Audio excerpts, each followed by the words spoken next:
کیا آپ جانتے ہیں کہ صرف ایک دن کی محنت آپ کی تقدیر بدل سکتی ہے، یا ایک دن کی سستی سب کچھ ختم کر دیتی ہے؟ ایک ہی گاؤں میں دو لڑکیاں رہتی تھیں۔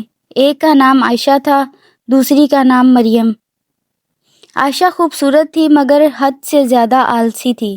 وہ دیر تک سوتی، کام سے بھاگتی اور ہر بات پر کہتی کل کروں گی۔ مریم سادہ سی لڑکی تھی مگر اس کی آنکھوں میں عزم تھا۔ وہ فجر سے پہلے اٹھتی، گھر کا کام کرتی، پڑھائی کرتی اور ماں کا ہاتھ بٹاتی۔ گاؤں میں ایک مقابلہ ہونے والا تھا۔ شہر کی بڑی کمپنیوں کی طرف سے جیتنے والی لڑکی کو اسکالرشپ اور نوکری ملنی تھی۔ عائشہ نے سنا تو ہنس دی، اتنی محنت کون کرے، قسمت میں ہوگا تو مل جائے گا۔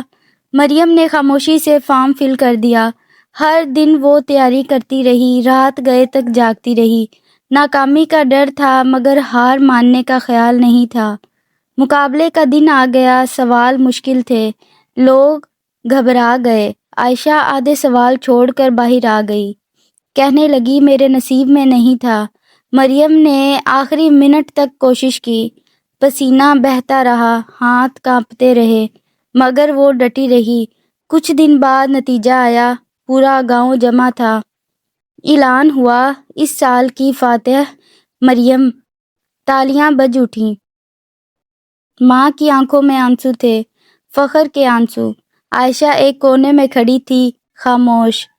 اسے پہلی بار سمجھ آیا، قسمت ان کے دروازے پر دستک دیتی ہے جو دروازہ کھولنے کے لیے جاگ رہے ہوتے ہیں۔ وقت گزرتا گیا، مریم شہر چلی گئی اپنے خواب پورے کرنے، اور عائشہ، وہ اب بھی کبھی کبھی کہتی ہے کاش میں نے بھی اس دن محنت کی ہوتی۔